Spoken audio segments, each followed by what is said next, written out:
Picture floodlights, a packed stadium, two of Europe's biggest clubs lining up for the opening match of a new season.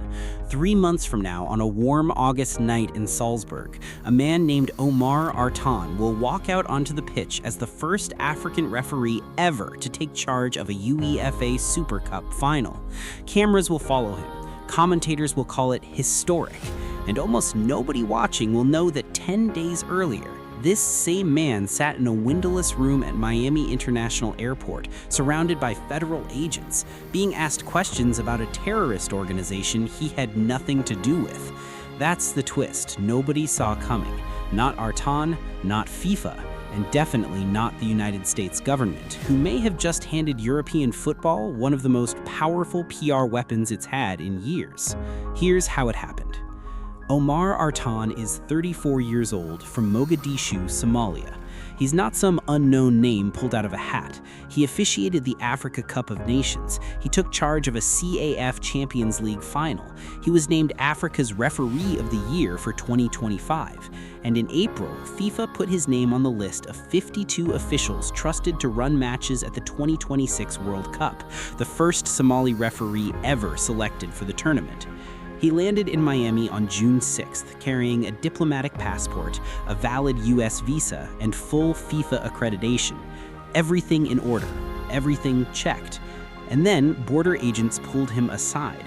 What followed wasn't a quick check, it was 11 hours. 11 hours of questioning, and according to Artan himself, most of it wasn't about football at all. It was about Al-Shabaab, the militant group operating in parts of Somalia, a group Artan has no connection to whatsoever.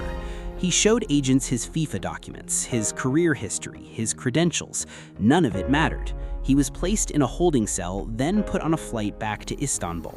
A US official later told reporters the decision came down to his association with suspected members of terrorist organizations. A single sentence with no names, no evidence, and no appeal offered. Somalia happens to be one of nearly 40 countries currently facing US travel restrictions. For the agents in Miami, that appears to have been enough. Now here's where it gets bigger than one man. Because Artan wasn't alone. Iran says FIFA pulled their entire supporter ticket allocation just days before their opening match. 14 Iranian officials were denied visas to attend their own team's games. A team photographer was sent home entirely. An Iraqi striker was reportedly held for 7 hours of phone inspections. One by one, the cracks were spreading, and the tournament hadn't even started yet. And none of this came out of nowhere. For months, European federations had been quietly furious. Earlier this year, 8 UEFA delegates walked out of a FIFA Council meeting altogether. Supporter organizations across Europe filed formal legal complaints accusing FIFA of abusing its position over ticketing. Boycott talk had been circulating among federation heads for weeks. Artan's case wasn't the spark that started this fire. It was the moment all that simmering pressure finally found a target everyone could see clearly, on camera, with a name and a face. So when FIFA's president, Gianni Infantino, finally faced reporters on the eve of the World Cup, everyone expected answers. What they got was a marathon press conference where Infantino called the Artan situation unfortunate, insisted FIFA doesn't control immigration decisions, and then almost casually told the room that sometimes it's good to chill and relax. Chill and relax. A man who had trained his entire career for this moment had just been interrogated for 11 hours and sent home in a holding cell, and the head of the organization that selected him responded by telling people not to overreact. Infantino went further, arguing that reacting too loudly only makes things worse and that FIFA isn't the kings of the world who can dictate to governments. When reporters pushed back and asked exactly what he meant by chill, his answer got stranger.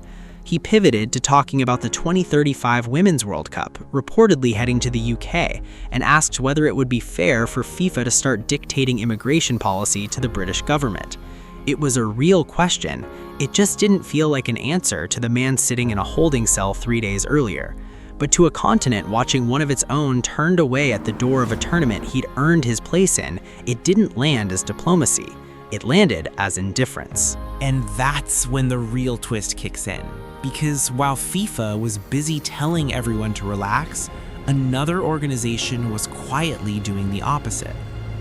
Within hours of Artan landing back in Mogadishu, UEFA announced he would officiate the 2026 Super Cup final between Champions League winners PSG and Europa League winners Aston Villa.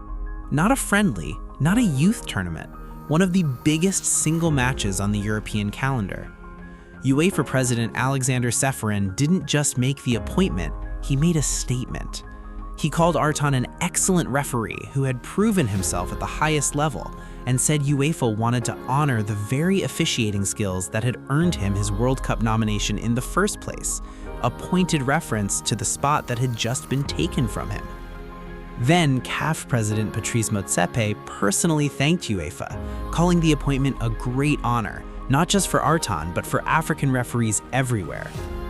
Meanwhile, back in Mogadishu, thousands of people gathered at a stadium, not for a match, but simply to welcome Artan home, a man who'd come back without the dream he'd chased his entire career, met by a crowd that wanted him to know it didn't matter to them at all. So here's the real twist of this whole story. The organization with the money, the broadcasting deals, and the actual authority to run the World Cup couldn't or wouldn't protect the man it had personally selected, and the organization with none of that jurisdiction over US borders fixed it within a single afternoon. Two responses issued hours apart on the very same day the World Cup kicked off. One amounted to chill and relax. The other amounted to, we see exactly what happened here and we're putting you on the biggest stage we have. In August, Artan walks out in Salzburg as history, not because FIFA made that possible, because in the moment that mattered, FIFA didn't. Somewhere between a holding cell in Miami and a stadium full of strangers in Mogadishu, this stopped being a story about one referee's bad luck at an airport. It became a story about which institutions in football actually act on the values they put in their press releases, and which ones just say the words. So here's the question worth sitting with.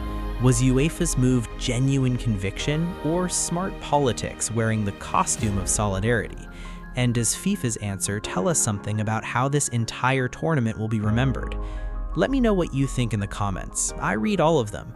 Thanks for watching.